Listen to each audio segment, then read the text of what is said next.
विराजमान है। तब सवय, तेरी जितनी भी सखीगण हैं उनका सदा, उनकी सदा माने उनकी समूह, यही यद प्रमाणम, इसमें प्रमाण होकर के विराजमान है। तो अवगम अखिलम, मैं अच्छी तरह से, अवगमम अखिलम, मैं अच्छी तरह से जान गई, सतीत्व मात्रम, तूने सतीत्व प्राप्त कर लिया है। विपरीत लक्षणा में तू सारी मर्यादाओं का त्याग करके श्याम सुंदर से मिल रही है। इस बात में हम सखियों का समूह यही प्रमाण होकर के विराजमान है। धृत में हृदय धरत मीश से नो, यद्यपि तदप्यवले क्षण दधीता। बोले अरे राधिके, अरे सखी, धृति में हृदय धर तुम ईश से नो, तू धैर्य को हृदय में धारण कर सकने में इस समय समर्थ नहीं है। मैं जानती हूं कि तू धैर्य धारण नहीं कर सकती है। प्यारे से मिलने की, प्यारे के दर्शन करने की तेरे हृदय में अत्यंत उत्कंठा है। तदपि अबले, परंतु अरे अबले, अबले का तात्पर्य प्रेम में जो अबल हो रही है। किशोरी जी प्रेम में अबला है, जो अबला नहीं है। वे तो मखेश्वरी, क्रियेश्वरी, सुदेश्वरी, सुरेश्वरी, त्रिवेद भारतीश्वरी, प्रमाण शासनेश्वरी होकर के विराजमान है, तो यूं अबला नहीं है। परंतु विरह में जो अबला होकर के विराजमान है, प्रेम के कारण जो अबला होकर के विराजमान। तो अरे अबले, यद्यप तू धैर्य धारण करने में समर्थ नहीं है, फिर भी मेरा कहना यह है कि क्षणम दधी था। अरे सखी, तू धैर्य को धारण कर, एक क्षण के लिए धैर्य धारण कर, धैर्य धारण कर। गिर युग भर धारणाय यत्तो, गिरधर एव मयो मयाद्योजनीय। यदि तू धैर्य को धारण करने में समर्थ नहीं हो रही है, तब भी चिंता करने की जरूरत नहीं है, क्योंकि मैंने तेरी सहायता करने के लिए भार उठाने में जो परम कुशल हैं और जिनकी भार उठाने की क्षमता सिद्ध हो चुकी है, प्रमाणित है, ऐसे श्याम सुंदर को गिरद्वय धारण करने में नियुक्त कर दिया है मैंने।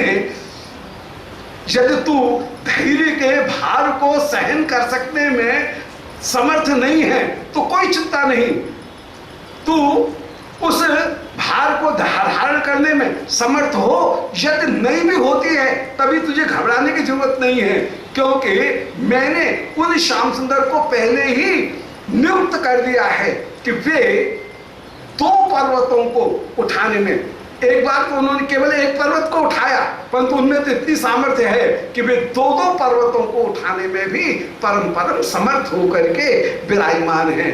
ये रस की अपूर्व महिमा, जहां पर संकेत के द्वारा गिरधर शब्द के अत्यंत रसपूर्ण जो संकेत है, उस रसपूर्ण संकेत को करते हुए जो ध्वनि काव्य है, उस ध्वनि के रूप में गिरधर शब्द का प्रयोग करते हुए उस रस को प्रकट करते हुए विराजमान। काव्य तीन प्रकार के होते हैं।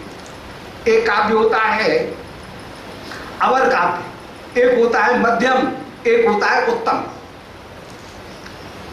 काव्य शास्त्र में मम्मट ने तीन प्रकार के काव्यों का प्रयोग किया, जहां पर केवल शब्दों का चमत्कार उत्पन्न किया जाए और शब्दों के चमत्कार, वर्णों के विधान के द्वारा जहां चित्र काव्य बनाया जाए कि ये गोमूत्र का बंध है, ये सर्वतोभद्र बंध है, ये आगे पीछे दोनों से समान होकर के विराजमान, यहां पर केवल दो वर्णों का प्रयोग किया गया, यहां पर एक वर्ण का प्रयोग किया गया, यहां पर सारी विभक्तियों का वर्णन किया गया। तो जहां पर ये चित्र काव्य प्रस्तुत किए जाएं, वो चित्र काव्य को कहते हैं अवर। उसमें चमत्कार की प्रधानता है, उसमें भाव की प्रधानता नहीं,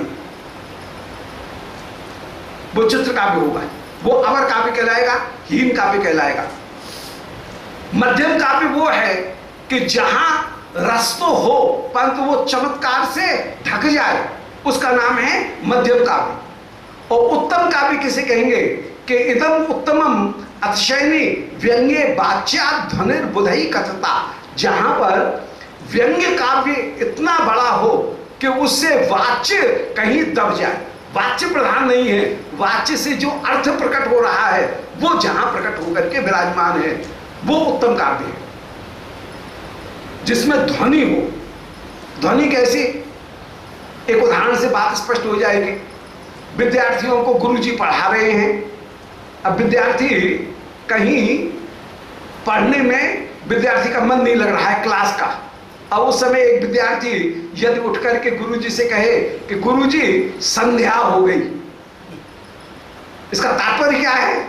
संध्या तो हो गई, मैंने कोई गलत तो कह नहीं रहा है विद्यार्थी, पर तो संध्या होने का तात्पर्य क्या है कि गुरुजी अब अपना प्रवचन बंद करो, हमको दूसरे कार्य को जाना है। तो जो वाच्यार्थ है वो वाच्यार्थ क्या है कि सूर्य अस्त होने वाला है, संध्या हो गई, ये वाच्यार्थ है, परंतु ये मुख्य नहीं है। उससे जो ध्वनि निकल रही है वो क्या निकल रही है? बोले हमको अपने संध्या वंदन करना है, अग्निहोत्र करना है, दूसरे काम करने हैं, स्नान करने हैं, अब पढ़ाई समझ में नहीं आ रही है इसलिए बंद करो। तो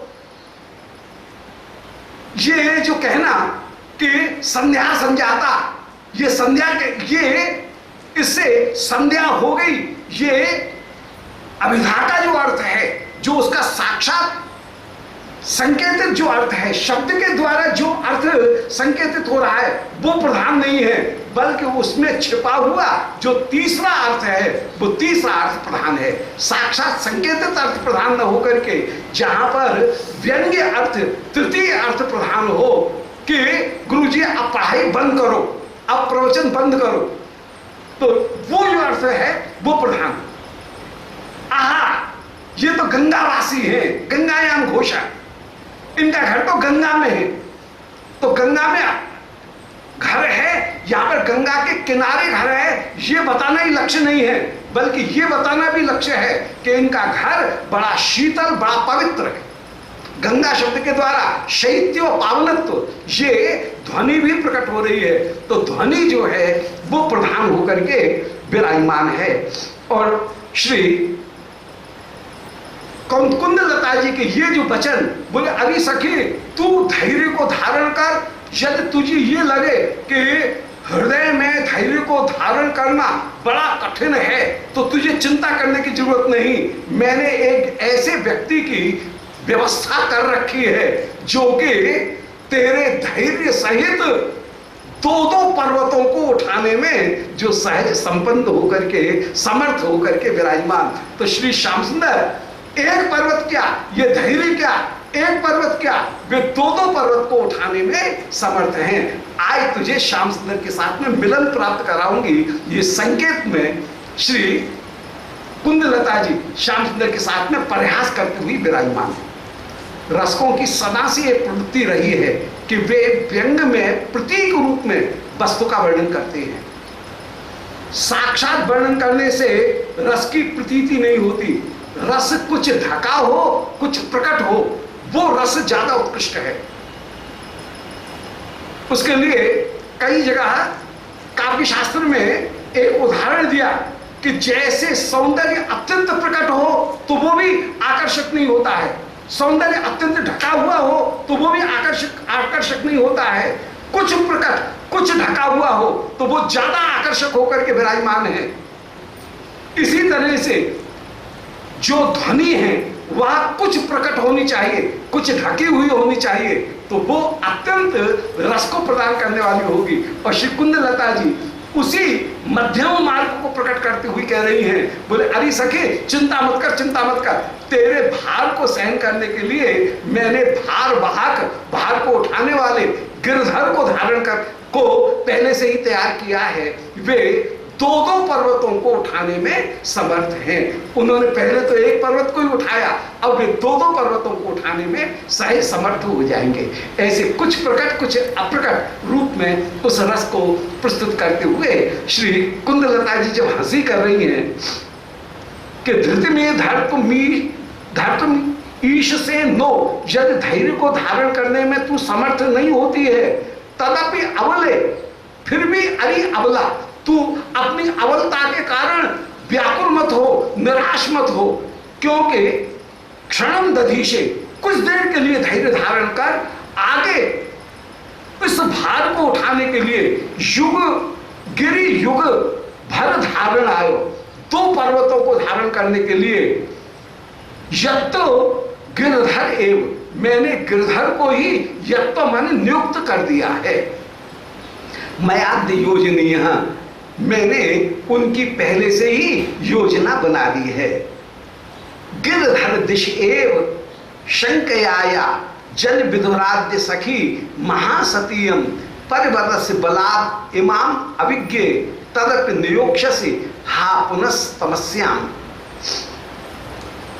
ऐसे जिस समय कहा उस समय श्री ललिता जी उत्तर देती हुई कह रही हैं, बोले अरे अभिज्ञ, अरे अभिज्ञा कुंदलता, क्यों ऐसे वचन कह रही है। गिरधर दिशेव शंकयाया, बोले गिरधर दिशेव शंकया, श्री कृष्ण के पास,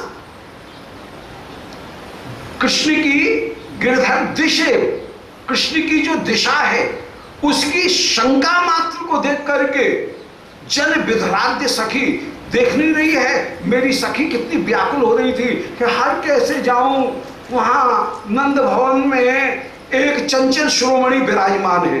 तो गिरधर की दिशा मात्र से ही मेरी जो सखी थी वो पहले से ही व्याकुल हो रही थी। ये तो श्याम सुंदर के उन बकारी की चंचलता का विचार मात्र करके ही पहले से ही भयभीत हो रही, क्योंकि मेरी सखी महासती, ये तो महासती है। सब विपरीत लक्षणा में उल्टी उल्टी बात कही है। भीतर ऊपर से कुछ कहा जा रहा है, भीतर कोई हंसी करने की प्रवृत्ति है कि मेरी सखी तो महासती है, और ये तो कृष्ण के शंका मात्र से ये पहले से ही व्याकुल हो रही है। परिबद से बलाद इमाम अभिज्ञ, और उनके सामने तू कृष्ण का ही सामने बार बार उल्लेख कर रही है। हाय, इसके सामने कृष्ण का उल्लेख मत कर, मत कर, कहा जा रहा है मत कर। और तात्पर्य है कि कृष्ण का नाम बार बार इनको याद दिला, कृष्ण की लीला, कृष्ण की कथा का बार बार इनको याद दिला। निषेध के माध्यम से कहीं विधि की जा रही है। रस की विधि ये है कि वहां पर ऊपर से निषेध और भीतर से विधि।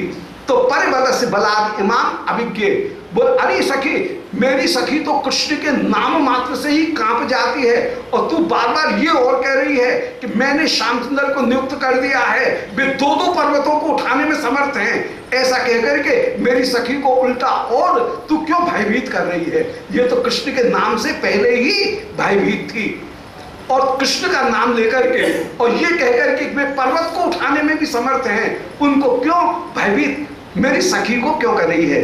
तदप नियोक्षसे हा पुनस्तमस्याम, तम माने उन कृष्ण को, अस्याम माने इन श्री राधिका की सहायक बना करके क्यों नियुक्त करना चाहती है कि भार को उठाने में कृष्ण तेरी सहायता करने के लिए वहां पहले से तैयार है।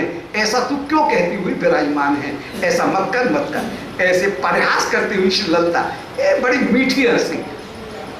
ये जो परिहास है वो परिहास बड़ा मीठा, निषेध करते हुए कृष्ण की चर्चा करके श्री प्रिया के हृदय में जो गुदगुदी उत्पन्न करती हुई सखीगण विराजमान हैं, उससे ये अपूर्व से विराजमान हो रही हैं। ऐसी वे श्री अलवेली श्री विश्वानंदिनी आज नंद भवन की ओर उस समय विराजमान हुई हैं, आज नंद भवन में उस समय पधार रही हैं। बोलो श्री लाडली लाल की जय, वृंदावन बिहारी लाल की जय, गोविंद जय जय